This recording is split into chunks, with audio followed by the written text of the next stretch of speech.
eruditos o exégetas, como le quieras llamar, hacen énfasis mayormente en Israel porque Mateo fue escrito para los judíos. ¿Me doy a entender? Entonces, en el contexto del libro, entendemos claramente que está haciendo énfasis es en el contexto para Israel, pero que hay tiene un doble significado, un triple significado que mucha gente no lo quiere ver porque está ahí. Porque la situación de los terremotos, del engaño, de la pestilencia, de la frialdad entre los creyentes, del aumento de la maldad, está sucediendo en estos tiempos. Y que cuando el templo fue destruido en el año 70 por los romanos, sucedió en la era de la iglesia. Ya Cristo había muerto y había resucitado. Y Cristo le está profetizando lo que iba a acontecer. Y sucedió en la era de la iglesia, en la dispensación de la Grecia, en esta dispensación. Entonces, tenemos que entender cuándo le habla, cuándo una parte para la iglesia, cuándo una parte para Israel y cuándo una parte para el mundo gentil. Entonces, el texto que usted ve en 40 y 41, te va a ir algunos teólogos, escatólogos o eruditos o exégetas que van a decir, no, ahí le está hablando a Mateo. ¿Se entiende? Pero, ¿y qué del contexto de doble dimensión, de doble significado? ¿Lo dejamos una parte? ¿Lo dejamos aparte? Una pregunta. Sí, por favor. ¿Cómo se encabe usted 40 y 41 en el contexto para Israel mismo? Para Israel mismo es cuando se establece. Porque dice, dos mujeres estarán moliendo y Sí.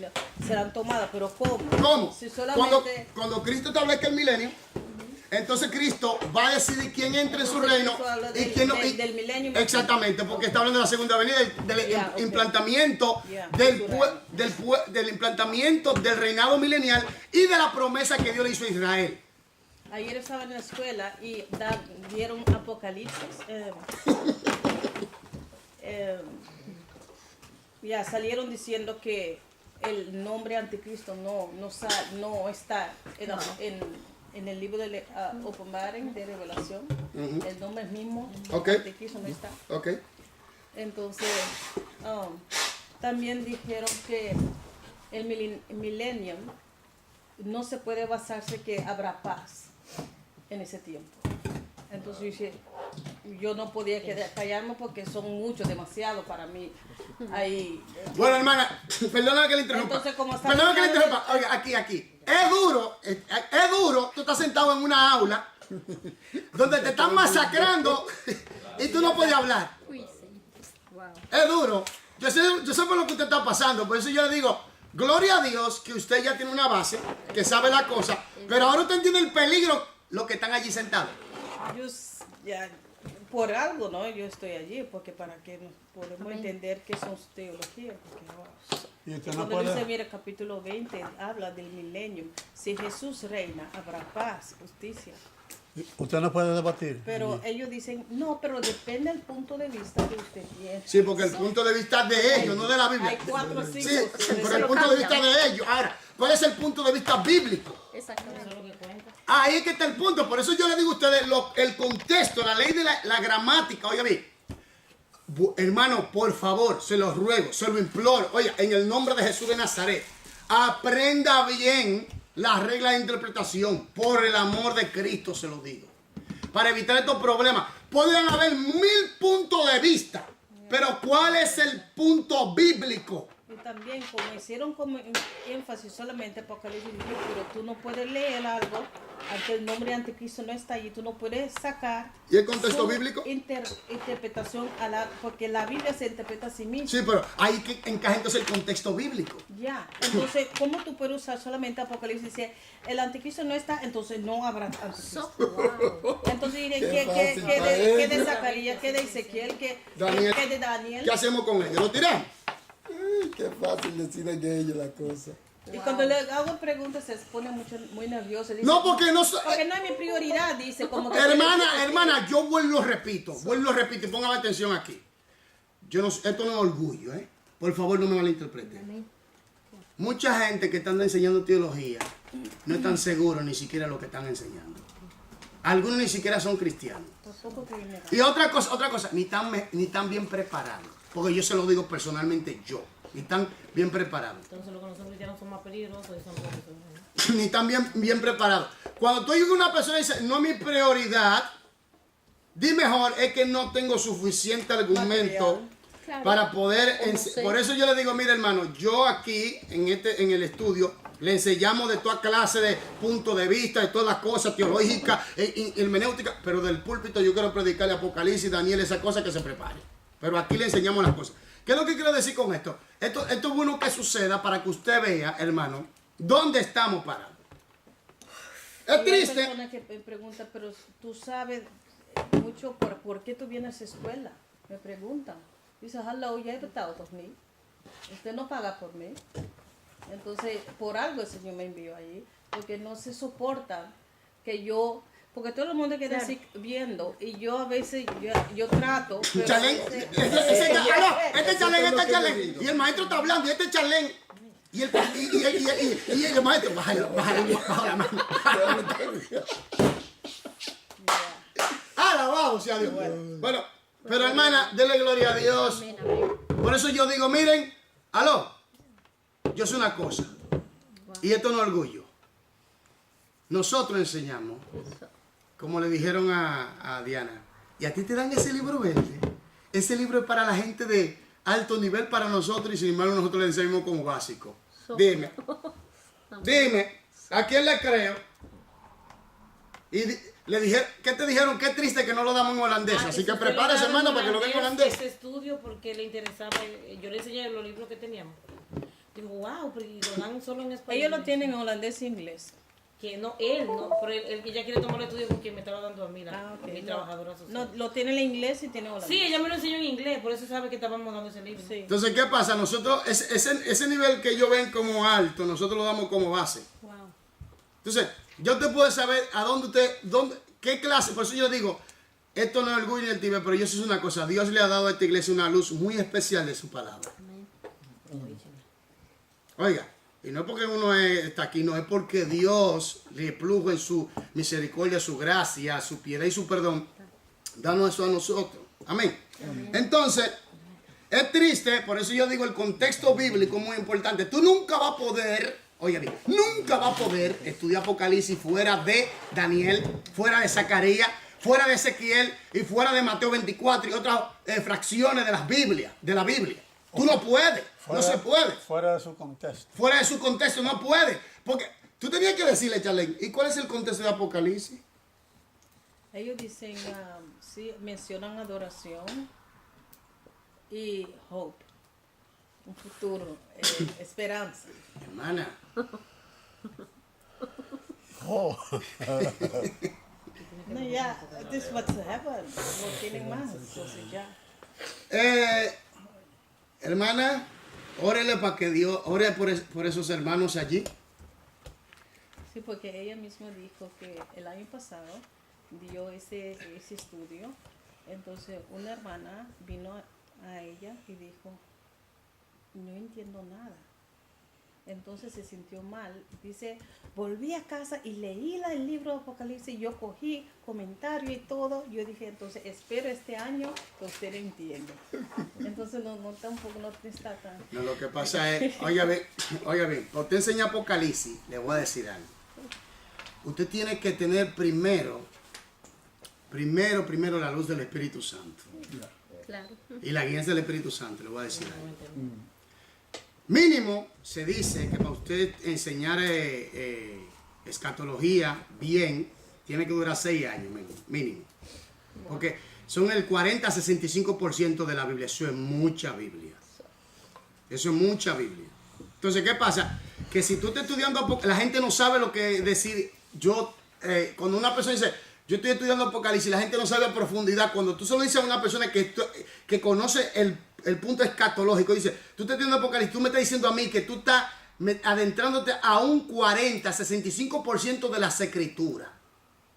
Y entenderlo y explicarlo, que la gente lo pueda entender, son muy pocos los que pueden hacer eso, porque muchos le temen, muchos no tienen una buena definición. Algunos no se atreven a adentrarse allí a estudiarlo para enseñarlo. Porque, hermano, la estructura de este libro, tú no puedes estudiar este libro fuera de Daniel, fuera de Ezequiel, fuera de Zacarías. Esos libros van juntos. Y el contexto de todo el Apocalipsis es toda la Biblia. Piensa que Cristo puede venir ahora mismo, pero que nosotros entramos en el Gran tribulación. gran tribulación. Oh, ellos piensan eso. Entonces por eso le llama hope, porque Dios guardará a su pueblo pero en el de gran tribulación. Wow, entonces Cristo murió ¿para qué? Entonces le dio entonces látigo y dijo, se hizo maldito por mí, lo humillaron todo eso. Entonces, para yo recibir la ira que Cristo llevó, entonces ¿qué sentido tiene? Y bíblicamente lo dice, nosotros no somos hijos de ira. Ya. Y dice que seremos arrebatados completamente. Y que Entonces, hermano, yo he predicado, por eso digo, pongan atención. Te lo estoy diciendo, pongan atención. Para que el día de mañana no digan, no, porque pongan atención, porque allá afuera hay una confusión aterradora. Pero, seguimos aquí, amén. Amén. Entonces, la ley del contexto. Entonces, tenemos el contexto de una sola palabra. Tenemos el contexto de la frase gramatical. Tenemos el contexto inmediato, contexto remoto. Tenemos el contexto del libro. Tenemos el contexto histórico-cultural. Tenemos el contexto de la Biblia. Tenemos el contexto literal. Amén. Tenemos el contexto de doble sentido. De doble sentido. De doble significado, perdón. De doble significado. Cuando vemos que una profecía tiene doble significado. Un significado histórico y un significado actual y futuro también. Se puede. Ok, ahora la ley del contexto. Hermano, yo quiero que usted lea conmigo a alguien. ¿Quién quiere leer? ¿Quién le gusta leer? ¿Quién quiere leer conmigo? ¿Quién quiere leer conmigo? Amén. ¿Quién desea? La hermana Charla, ¿no? Charla. usted me está mirando a mí, dígame Diana, lea. Diana, si está en su poder, por favor, lea y con fuerza. Ah, siempre. ¿Dónde estamos? Verá? La ley del contexto, La ley página del contexto. 97. Ya. Muchas personas conciben la Biblia como un enorme collar de perlas. 30.000 perlas. Piensan que cada versículo de la Biblia tiene un valor intrínseco. Independientemente de los versículos que están a su alrededor, parece que estas personas también creen que cada versículo guarda muy poca relación con su contexto. En realidad, para ser estudiada correctamente, la Biblia debe ser vista como un tapiz en el que cada versículo es parte de la tela de pensamiento. Y todos los pensamientos revelan un mensaje singular. Páreme ahí. Hermano, cuando tenemos la ley del contexto, tenemos que ver todo el cuadro. La Biblia, como hemos estudiado, ¿verdad? La Biblia es su propio ¿qué? Intérprete. Entonces, la Biblia es su propio intérprete. Y en el contexto bíblico, como acabamos de hablar, si vamos a estudiar algo, por ejemplo, el contexto del libro. Sabemos que cuando vamos a estudiar un libro, tenemos que estudiar su contexto. ¿Qué generó? ¿Qué hizo que este libro fuera inspirado? ¿Cuál era la circunstancia que se estaban dando? ¿A quién se le escribió? ¿En qué situación estaban los receptores del libro? ¿Cuál era el problema? ¿De qué índole era el problema? ¿Están entendiendo aquí? Entonces, ¿qué pasa? ¿Dónde estaba el que lo escribió? ¿Cuál es el tema central del libro? ¿Cuál es su estructura? ¿Cuál es su literatura? Ahora viene el punto. ¿Cómo encaja ese libro en el contexto qué? De toda la Biblia. ¿En el contexto qué? De toda la Biblia. Bíblico. Amén. Entonces, en el contexto bíblico. ¿Para qué? Para evitarnos esos problemas de aislamiento y dar interpretación a nuestra manera, que eso es fallo. Eso es malo. Entonces, tenemos que analizar bien las cosas para evitarnos malas interpretaciones. Entonces, tenemos que ver todo el cuadro. Amén. Todo el cuadro. Por ejemplo, ¿cuándo una doctrina es doctrina, hermanos? ¿Cuándo? Cuando se apoya en la Biblia. Malte, las llaves. Quítala. No se ve. ¿Cuándo una doctrina es doctrina? Cuando se apoya en toda la Biblia, ¿verdad? Entonces, ¿cómo nosotros podemos enseñar algo fuera del contexto bíblico? Cuando debe ir en acorde con el contexto bíblico.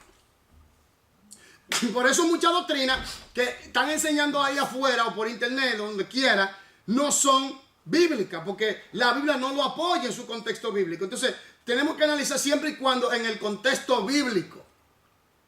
Y analizar bien todo en qué contexto se está definiendo, porque recordemos que la ley del contexto dice que ningún versículo, ninguna frase, oiga, fuera de su contexto aislado, ninguna frase fuera de su contexto, no puede significar lo que. ¿Qué? ¿No pueden significar qué? Lo que la persona... Por ejemplo, si yo, exactamente, si yo cojo un versículo, ¿verdad? Y lo aíslo, fuera de su contexto, le puedo dar una interpretación a mi manera. Pero si yo lo estudio conforme al contexto, entonces yo voy a decir lo que en realidad el autor quiso decir. Porque, ¿cuál es el objetivo de la interpretación, Charlie? Para poder saber qué el autor original quiso decir. Después que tenemos eso, hermano, vaya con confianza a estudiar. ¿Me doy a entender? Para evitarse ¿qué? Errores. Entonces, tenemos que ver toda la Biblia en su contexto bíblico para evitarnos problemas. ¿Me entiendes? Para evitarnos problemas. Sigamos. Me quedé en correctamente. Bueno. Singular. El El estudio. estudio de un versículo, independientemente de su contexto, es como arrancar un pedazo del tapiz. Se deformaría el mensaje. ¿O no? Por ejemplo, tú tienes Un una. pedacito. Tú tienes una tela, ¿verdad? Y en esa tela tiene muchos cuadritos negros Que encajan. que encajan todos. Tú cortas un pedazo de esa tela, lo quitas y después tú puedes pintarlo de cualquier manera que tú quieras pintarlo y le das tu propio color, tu propia línea, pero ya está fuera de todo el panorama de aquella tela entera. Entonces ya tú estás dándole otro color, otro ambiente a ese pedazo de tela. Eso mismo sucede con los versículos, los capítulos, las frases, los términos, cuando son aislados y lo ponen fuera de su contexto. Amén. Entonces, por eso yo le digo a mis hermanos y hermanas, oiga que le voy a decir. Por favor, en el nombre de Jesús, aprenda bien esto bien. Aprenda esto bien. Yo sé por qué se lo estoy diciendo. Por favor, en el nombre de Jesús, aprenda bien esto para evitarse problemas. Se lo digo, yo sé lo que le estoy diciendo. Yo sé lo que le estoy diciendo porque como te enseñen, así tú serás. ¿Me entiendes? Mal enseñado. Exactamente, porque hay gente que dice, oye, pero él predicó bien, enseñó bien, pero ¿y qué pasó con este punto? Porque está aferrado a sus líneas. ¿Me doy? A sus líneas. Entonces, hay líneas de predicadores que son buenos predicadores, que enseñan mucha buena enseñanza, pero hay puntos que tú dices, ¿y qué le pasó? No estoy de acuerdo. ¿Qué pasó ahí? ¿Qué falló? Su alineamiento. Su alineamiento. Oh, se equivocó, porque eso también lo podemos tener. El ser humano está expuesto a la equivocación. ¿Me doy a entender? Entonces, recordemos que tenemos que ver la Biblia en todo su contexto. Cada libro de la Biblia, por eso se llama Biblia, biblioteca, muchos libros. Cada libro va en unión, porque entendemos nosotros bien claro lo que significa la palabra contexto, ¿verdad? Que es un pensamiento que va tejiéndose unidamente en una sola línea, en un solo alineamiento. Amén. Vamos a llamarlo así para que me entienda. Entonces, tenemos que entender esto muy bien. Si usted está estudiando algo en la Biblia, tiene que analizarlo conforme al contexto del libro que está estudiando. Conforme al contexto de la historia cultural que está estudiando. Conforme a la clase de literatura que es el libro. Porque, por ejemplo, una de las ventajas que te va a ayudar a estudiar Apocalipsis es qué clase de literatura es. Porque para cada literatura, recordemos que tenemos hermenéutica especial. ¿Me doy a entender? Por ejemplo, y Apocalipsis o los escritos apocalípticos caen en la hermenéutica especial. ¿Me doy a entender? Entonces, no tienen que saber esto para evitarse esos problemas. Esto es muy importante, mis hermanos. La hermenéutica y cómo interpretar las escrituras y las reglas y los métodos de la hermenéutica son para todo predicador, para todo creyente, para todo estudioso de la Biblia. Es importantísimo. Amén. Sigamos. Para interpretar correctamente un versículo o un pasaje de las Escrituras, debemos examinarlo a la luz de su contexto. Debemos examinar lo que. A la luz de su contexto. ¿Qué hicimos con Mateo 24, versículos 40 y 41? ¿Qué hicimos? ¿Qué hicimos? ¿Qué hicimos? Por favor, ¿qué hicimos? ¿Qué hicimos? Lo analizamos conforme a qué. Al contexto. A su bíblico. contexto. A su contexto. ¿Verdad? ¿Y encaja o no encaja? ¿O no? ¿Encaja o no encaja? Sí, encaja. Entonces tenemos que entender eso muy bien. Tenemos que entender eso muy bien. Para evitarnos falsas interpretaciones. Entonces, para interpretar correctamente un versículo o un pasaje de las Escrituras, debemos examinar a la luz de su contexto. Vamos a hacer otra prueba. Vamos a poner una un poquito más difícil. Vamos a Apocalipsis capítulo 12. Apocalipsis, ¿qué pasó? Capítulo 12. Es más difícil, imagínate. Ese es el género con Apocalipsis. ¿Cómo? Es apocalíptico. Género. El género es apocalíptico, ¿sí? Profecía. Profecía. ¿Sí? Okay. Dígame. No, yo sé, pero ellos dicen que es profecía, pero también es escrito, hay cartas. Entonces, no, es pero no, ya, eso es sí. Es escrito apocalíptico y es profecía. Como escribe a las iglesias, Sí. entonces ellos dicen que es una carta. Entonces, pero también es una revelación de lo que es. Lo principalmente es la revelación de Jesucristo. Es algo apocalíptico. Entonces no podemos decir lo que es un mensaje a las 7 iglesias, pero es la revelación de Jesucristo para las 7 iglesias. Entonces, el contexto del libro mismo lo dice. ¿Ve que es sencillo? No, pero usted ve que sencillo yo puedo decirle, usted puede decirle, ¿usted ve qué sencillo es? Cuando usted tiene el conocimiento. Nunca se me va a olvidar a mí esto. Yo tenía un maestro que siempre se me acercaba y me decía, Israel, el conocimiento es poder. Siempre me lo decía. Siempre me lo decía. Conocimiento es poder. Conocimiento es Y en poder. el mundo es poder, cuanto más en la palabra. Entonces, le estoy diciendo yo esto porque yo sé que usted se va a encontrar con muchas cosas raras. Entonces, para que se cuide. Ok. Vamos a ver algo. Hemos leído el capítulo 12, ¿verdad? De Apocalipsis. 12. Todo lo hemos leído. Amén. Ok. Primero, ¿cuántas dimensiones tiene ese capítulo? Primero tenemos que analizar por esto cuántas dimensiones tiene ese capítulo. 2, ¿no? 2. 3. No sé. No lo sé. Están adivinando. No. Mejor no digo nada. Primero, recordemos una cosa. Tenemos la parte histórica. Ok. ¿Sí? Tenemos la parte de la dimensión sin tiempo donde Satanás es echado fuera del segundo cielo. ¿Se recuerda de la guerra del arcángel Satanás y el arcángel Miguel en los aires y lo echan fuera y cae a la tierra? Y un ángel dice en el versículo Ay ay de los moradores de la tierra. Que ha diablo descendido descendido. En el capítulo 12, versículo 2 dice, ay de los moradores de la tierra, porque el diablo ha descendido de vosotros con gran ira, sabiendo que le queda poco tiempo. ¿Se recuerda? Ahora tenemos la parte futura, milenaria. ¿De dónde está eso? Se recuerda del niño que fue arrebatado, que va a gobernar ¿con qué?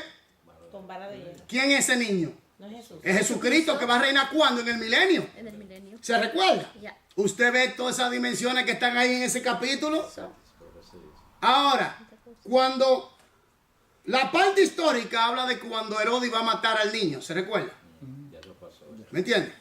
Ahora, la parte futura, la parte en la dimensión sin tiempo, que va a ser la guerra en el segundo cielo, Satanás tiene que ser echado fuera del segundo cielo, ¿verdad? Y la parte futura, recordemos que cuando Satanás sea echado fuera, va a perseguir a Israel y a todos los que profesan la verdadera fe en Cristo. Amén. amén. Y Cristo vendrá, lo derrotará establecerá ¿qué? El milenio y reinará por 1000 años. ¿Te está entendiendo lo que estoy hablando? Ahora, por eso es importante estudiar a fondo los contextos. Porque a simple vista usted no va a poder decir, a simple vista, usted va a decir que cuando Satanás fue echado del cielo, va a decir, fue echado del tercer cielo y ya. Esa fue la primera vez. No. Satanás cayó antes de la creación del hombre. Y cuando el hombre peca y cae,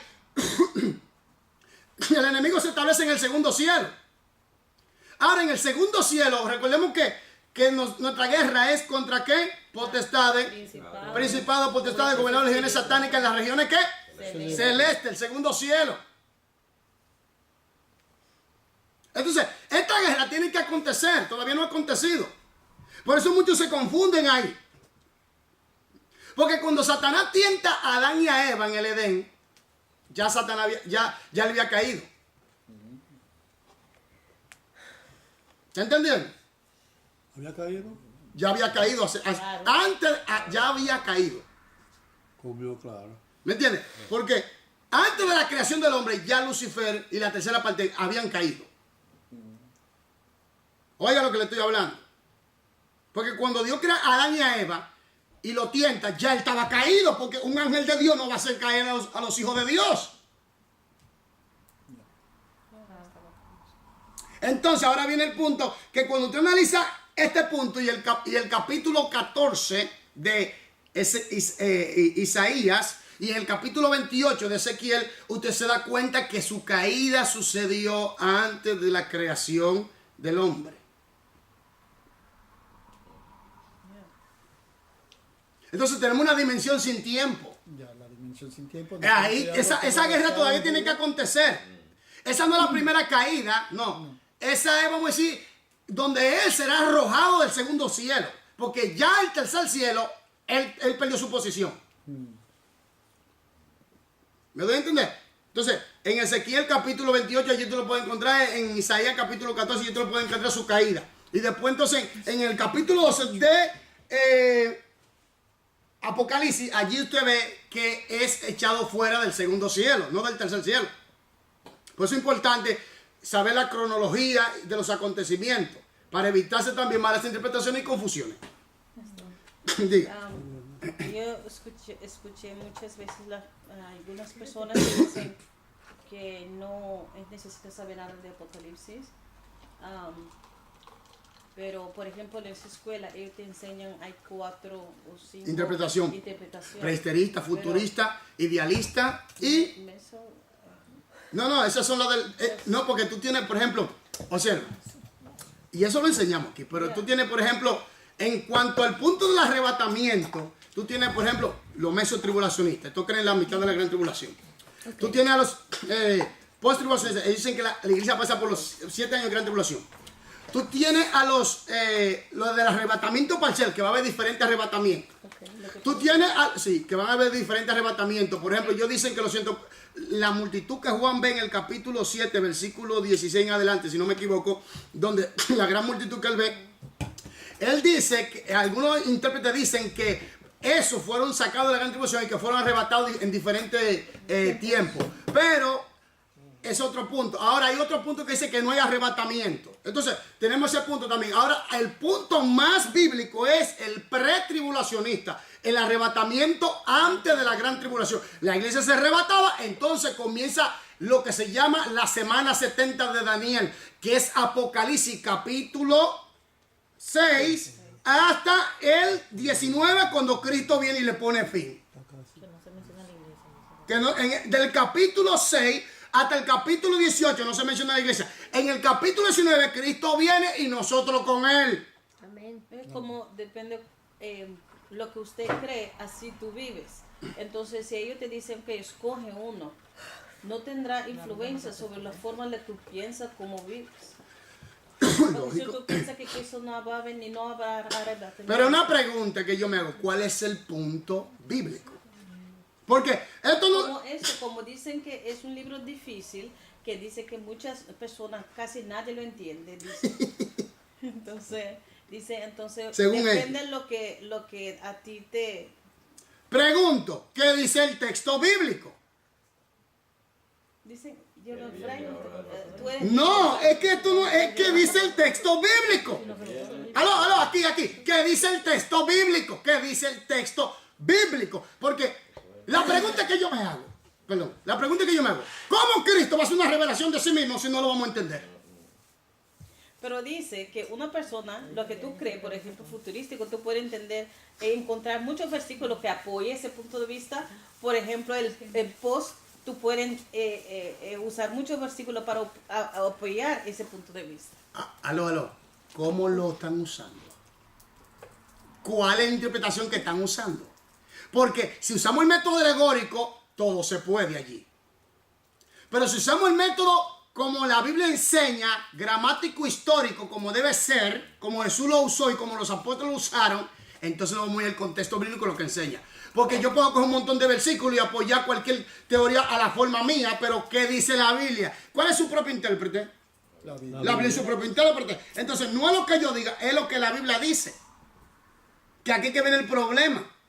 Y toda esa teoría, yo la conozco. Yo conozco toda esa teoría, pero yo sé que, ¿por qué yo me he alineado a la interpretación de que el Apocalipsis es un libro para la iglesia y un libro que tiene que cumplirse una gran parte en el futuro? Porque la parte de la iglesia es, por ejemplo, una parte se ha cumplido, que es histórica, una parte se está cumpliendo ahora. Me refiero para la iglesia. Para la iglesia. Amén. Porque la iglesia, en el capítulo 1 hasta el capítulo 4, la iglesia mencionada. En el capítulo 5, versículo 9, la iglesia debe entender que ya está en el cielo. En el capítulo 6 de Apocalipsis, ya la iglesia no se menciona. Desde el capítulo 6, cuando Cristo comienza a abrir los sellos, hasta el capítulo 18, ya la iglesia no se menciona. A Israel sí se le menciona. A los 144,000 sí se le menciona. ¿Tú quieres saber cuál teoría en realidad está bien más anivelada? El capítulo de los 144,000 sellados. Muchos lo cogen simbólicamente. ¿Qué dice la Biblia? ¿No eso no dice Israel? Sí. Entonces, ¿por qué lo cogen simbólicamente? Tú te das cuenta de una vez ahí, pero dice que del pueblo de Israel 12,000 sellados, de la tribu de Judá, de la tribu de Gad, de la tribu de Manasés, de la tribu de Zabulón, 12,000 sellados. ¿Por qué entonces cogen y ponen otra interpretación cuando la Biblia, el texto, no da a entender otra cosa?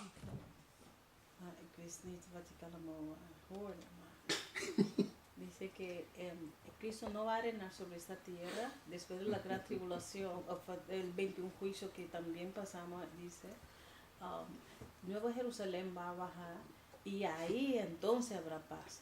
Pero mientras tanto, Aquí viene un gran problema. Ellos quitan a Israel. Ya hay algo porque peligroso. no mencionó ni un momento sobre los 70 semanas de Daniel. No mencionó. No, porque tienen que quitar entonces a Israel. Entonces ellos son los que creen que ya Israel no existe, que el nuevo Israel es la iglesia. Ok. Entonces, por eso yo le estoy diciendo, ponga atención aquí. Ese profesor es un poco peligroso. Digo yo. Póngame atención. Oye, aquí. Pero gloria a Dios, Dios sabe por qué. Aquí viene el Sí, punto. porque para una persona que no vaya con una buena base fundamental. Se lo llevan.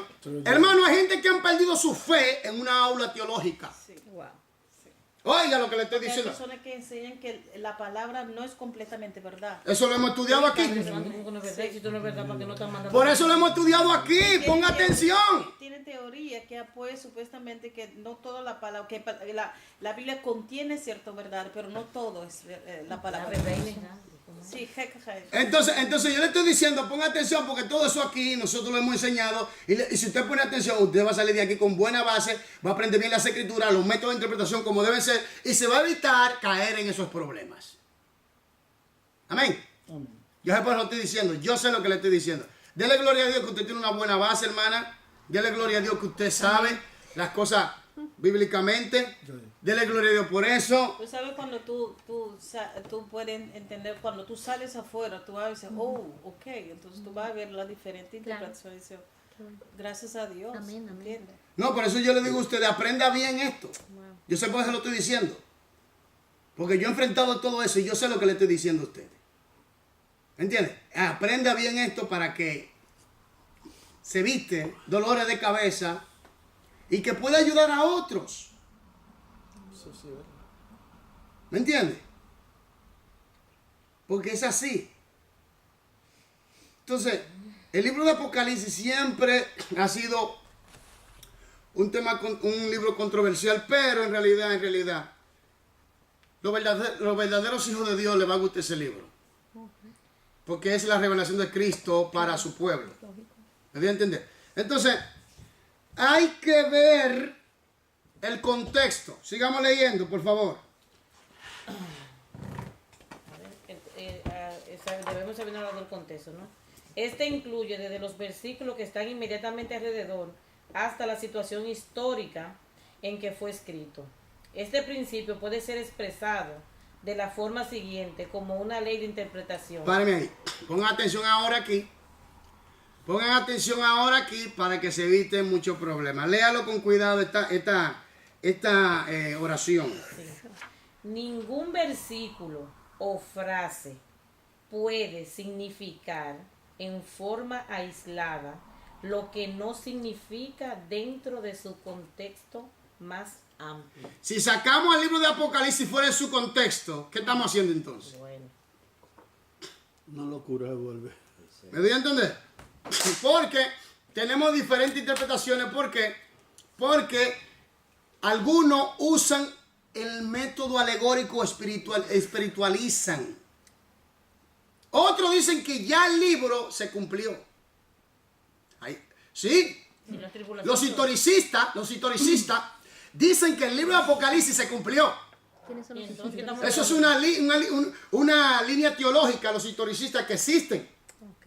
Tú tienes los idealistas, los historicistas, los futuristas, y tú tienes los racionalistas, tú tienes varios. Wow. Entonces, y eso nosotros lo dimos, ¿saben qué libro? El reino y poder y la gloria. No, ellos no lo... No. No, por eso lo dimos el reino y poder y la gloria. Y lo vamos a dar otra vez para que la gente que están estudiando el libro verde, cuando terminemos, le vamos a inyectar de una vez ese libro para que usted sepa. Inyectador. Entonces, aquí viene. Hermanos, si cogemos un libro, un versículo, un capítulo, una frase fuera de su contexto, va a significar lo que usted quiera. Lo que usted quiera. Lo que usted quiera. Pensar que eso Empiezan, yo pienso, yo creo. Lo que usted quiera. ¿Me doy a entender? Lo que usted quiera. Entonces, pero hay algo que tenemos que tener cuidado. Mi gente, hay algo que tenemos que tener cuidado en la aplicación de la hermenéutica. Y es entender que es una ciencia que se debe aplicar con flexibilidad. No se puede aplicar rígidamente Porque es un arte. porque es un arte. ¿Me dio a entender? Ya. Para evitar caer también en dogmatismo. Porque hay gente que sigue su fanatismo religioso que no quieren salir de allí. ¿Me dio a entender? Que no quieren salir de allí. Por ejemplo, aquí viene algo muy duro lo que voy a decir. Y la gente que, tú sabes que hubo un hombre que el César, en el tiempo del empadronamiento, Publio Centurio, un general o un líder grande romano, el César le dijo que le describiera cómo era Jesús, quién era Jesús. Y Publio Centurio fue el que, se dice que el que firmó el edicto de que se tienen que empadronar. Empadronar cuando Va a María ser un censo, se tenía que hacer un censo y empadronar, él fue el que firmó Ah, ok. en ese tiempo. ¿Qué pasa aquí? Él dice, cuando él comienza a describir a Jesús, dice un hombre de una estatura mediana, más o menos una estatura mediana, depende de cuál era la estatura media de ese tiempo. Ok. Voy a decir que era 1,80 m, 1,70 m por ahí, así aproximadamente. Un ejemplo. Era un hombre de pelo nazareno, pelo oscuro. Dice él que su piel era piel como nueces, acaramelada, así como nueces. Como canela. Entonces dice él, dice un hombre histórico, dice, es muy diferente a lo que el Cristo que se han inventado los europeos, que se han inventado todos Occidente, es muy diferente. Porque aquí está hablando un hombre de la historia que vivió en ese tiempo. Entonces, la cosa cambia totalmente. ¿Me entiendes? Y esto no es racismo, sino estamos hablando de un personaje que vivió en ese tiempo. Y dice que andaba en sandalias, tenía 12 discípulos pescadores.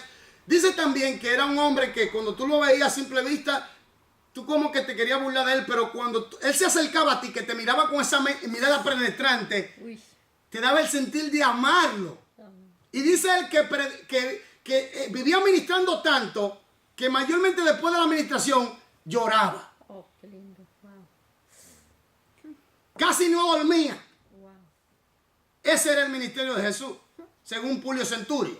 Entonces, tenemos que entender algo, hermanos. Si nosotros sacamos la cosa fuera de su contexto, mira el Cristo que han puesto. ¿O no? Mira el Cristo que han puesto ahí. Todo el mundo cree que es así, ¿o no?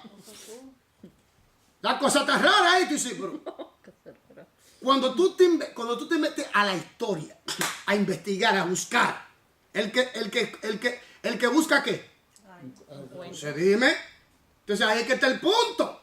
Entonces, de ojos marrones, oscuros. Dime. Muy diferente al Cristo occidental, ¿o no? Que lo ponen de 2 metros de alto, rubio, con los ojos azules, blanco. Bueno, todo europeo. Eso es el testimonio de Publio Centurio. Okay. Entonces, tenemos que hacer énfasis en la realidad del contexto para evitar los problemas. No podemos aislar ninguna frase, ni un versículo, ni un capítulo. No podemos aislar ni el libro.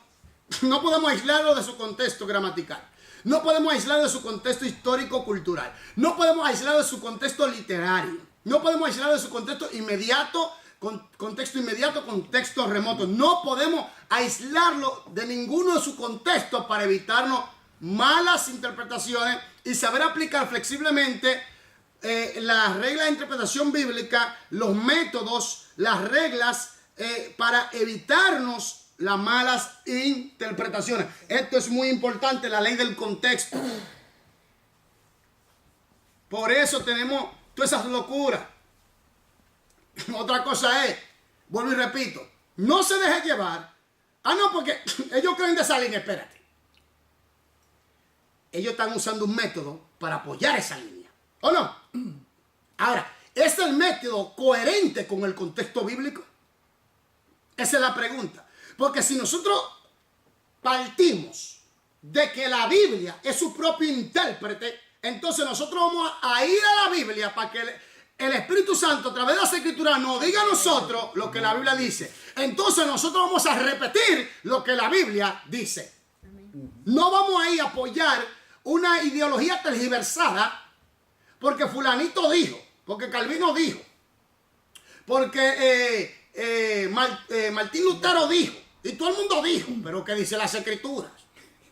Que es el que está aquí, en verdad. ¿Verdad? ¿Qué dice las ellos ni siquiera Escrituras? están aquí, ¿Qué dice las Escrituras? Ahora, ¿qué método están usando para estudiar las Escrituras? Pero yo pienso hay selección allí también, porque uno escoge a qué usar como su línea, claro, porque hay personas por miedo no aceptan algunas cosas. Hay personas, por ejemplo, que hablan del juicio, ¿no? Entonces, habla de la bestia, por ejemplo, quiere quitar eso. ¿Entiendes? Entonces dice, no menciona, entonces no hay. ¿No? Es igual que Ahora- los testigos de Jehová. Sí, ahora viene un punto. Pregunto, ¿dice eso la Biblia? No, Pero porque perdón, no si puede tú por usar miedo- solamente No, un no, libro. no, no, espérate, Tú por espérate. miedo Aquí- quitas algo, eres cobarde. Sí, pero ahora Pero viene, no van a entrar, tampoco. aquí viene el punto. ¿Dice eso la Biblia? Dígame, ¿dice eso la Biblia? ¿Dice eso la Biblia? Es que Que si, porque, no, dice bestia, lo vamos a quitar. ¿Dice eso la Biblia? dice que no le llaman anticristo la bestia, no lo asocia. Ahora, conforme al contexto de la Biblia, conforme al contexto de Apocalipsis, conforme al contexto de Daniel, conforme al contexto de Zacarías, conforme al contexto de Mateo 24 y sucesivamente, conforme al contexto de toda la Biblia y conforme al contexto del estudio escatológico, ¿encaja eso en las Escrituras? No. Si no encaja, no es No, es que yo soy radical ahí. Yo soy radical. Claro. No. Hay que ser. Señores, hay un estudio de escatología que va, oye, existe. Por eso es importante que... ¿Cómo es que hay que estudiar la Biblia, mi gente? Consecuente. Sistemática, Diligente. consecuente y diligentemente. Entonces, si usted estudia sistemáticamente, consecuentemente y diligentemente, es que usted va en una línea, ¿verdad? En una línea, en una línea, en una línea. No se sale de esa línea. Pero cuando te ponen un poco allí, un poco aquí, te hacen un burbuá, un sancocho, una mezcla de todo, sí, te vuelve una locura. Entonces eso trae confusión. ¿Me doy a entender? Entonces, para evitar nuestra confusión, entonces tenemos que estudiar sistemáticamente, consecuentemente y diligentemente la Sagrada Escritura, aplicando las leyes de interpretación, las reglas de hermenéutica, para evitarnos problemas de malas interpretaciones. Hablando de Apocalipsis, ¿usted ha asociado los juicios con la plaga de Egipto? Hay algunos que lo hacen. Yo no lo hago. Eso sí. Hay algunos que yo no lo hago. Porque yo sé la interpretación que ellos le dan. Porque ellos están usando el método alegórico. Ellos usan método alegórico, método espiritualizan las escrituras fuera de su contexto. Yo sé la línea que ellos tienen, yo respeto su línea, pero porque es que bíblicamente se rechaza eso. Se rechaza Habla de eso. salvación, entonces dice Apocalipsis salvación también. Tres cosas que es el es esperanza, liberación y what is the other one? Salvación. Salvación Yeah, salvación, esperanza y liberación. no recuerdo. Sí, usa como la plaga de Egipto para Tiene que salvar ver con su el pueblo. Respetamos